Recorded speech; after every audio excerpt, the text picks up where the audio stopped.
Ilan taon na po si Ma'am Dre? Ay, babe, 23. 23. May Yes anak po? Opo. Ilan po? 2. Ilan taon ka nagkaanak? 18. Wow. At least maaga pa. Kaya kasi edad ko lang. Oo, taga saan po kayo? Aklan. Aklan. Nakakapis So, ka na. oo, malapit lang. Pwede ka nang gumapang. Marami ka na palang alam. Marami ka nang alam ko 2.0. Ano po? Marami ka nang alam tungkol sa akin.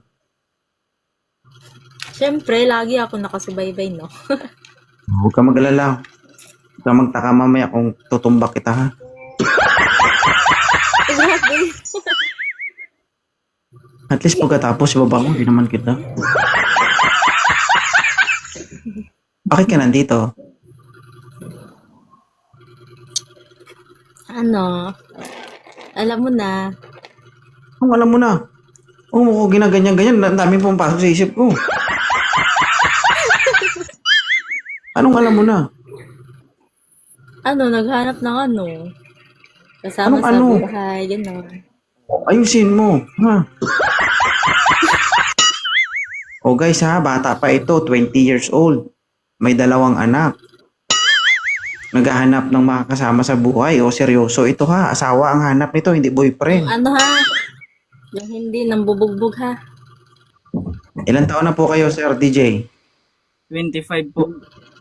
Okay kayo. Ma'am, okay lang to ma'am? 25? Basta hindi nang bubugbog. Hindi siya nambubugbog, pero boksingero ito. Ayaw mo na. Lamog ng katawan ko, kakabugbog. Sir, pakibaba naman ang kamera, sir. Puro ulo, sir. Oo. May anak po ba si Sir DJ? Single dad po. Ilan po anak? Isa po. Isa. O patas. 2 kanya, isa sa'yo. Alam nyo ba yung pinagkaiba ng babae at saka lalaki? Hindi. Alam nyo? O, maliban sa kasarian, lalo na kapag pareha sila ng karanasan. Halimbawa, kung ang babae, 2 anak, ang lalaki, 2 din ang anak. O, ang pinagkaiba dyan, yung lalaki, kapag nakadalawa na, habang tumatagal, gumagaling. Siyempre with experience. Pero ang babae, kapag nakadalawa na, habang tumatagal, gumagaling din. Oo. Pero lumuluwag. Pero siguro pag nakatuloy, pag maging kami naman siguro ni ma'am, hindi naman sa siguro mamong problema sa akin kasi yun nga, wala, hindi naman ako umiinom at hindi din ako naninigarilyo. Saka hindi din ako mahilig. Pero nambubugbog. Wag naman, kuya. Kaya masakit na ang aking katawan. At saka hindi po ako nang bubugbog ng babae. Very good. Okay lang to, ma'am? Mas okay sana pag ano, walang anak.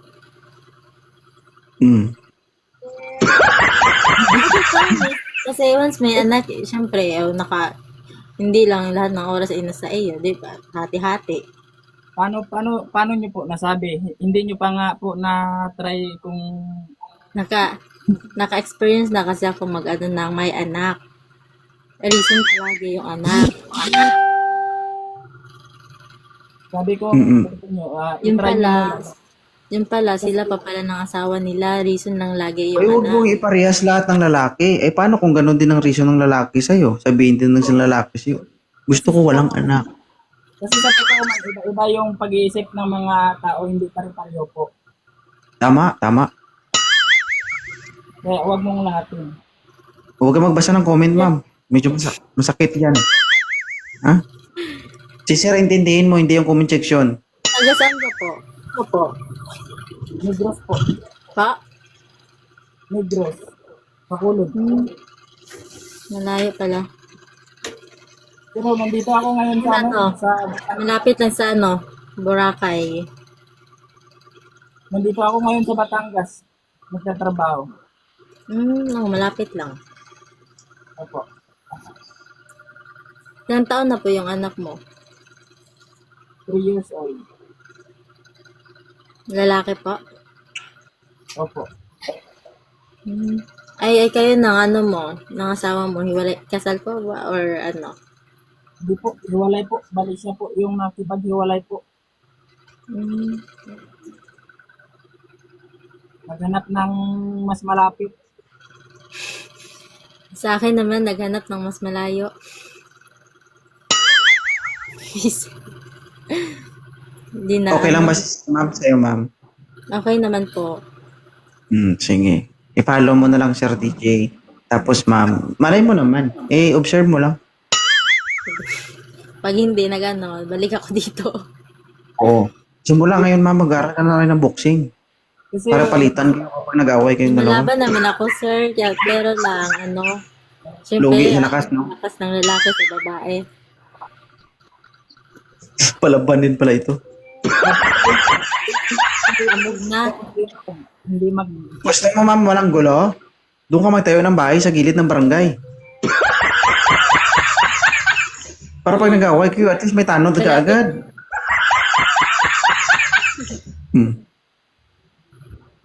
Diskarte, ma'am, para hindi ka masaktan, ma'am. Pakapihin mo lagi sa bahay mo yung mga tanod. Tapos yung mga pulis na. Isang tawag lang. Ang problema yan, baka mabaling naman yung atensyon mo sa tanod. Tanod na lang yung maasawa mo. Sige. Thank you, salamat, sir. Ingatan mo si Ma'am Dre. Sige po. Bye-bye po. Thank you po. Paano mo naman, Andre? Thank you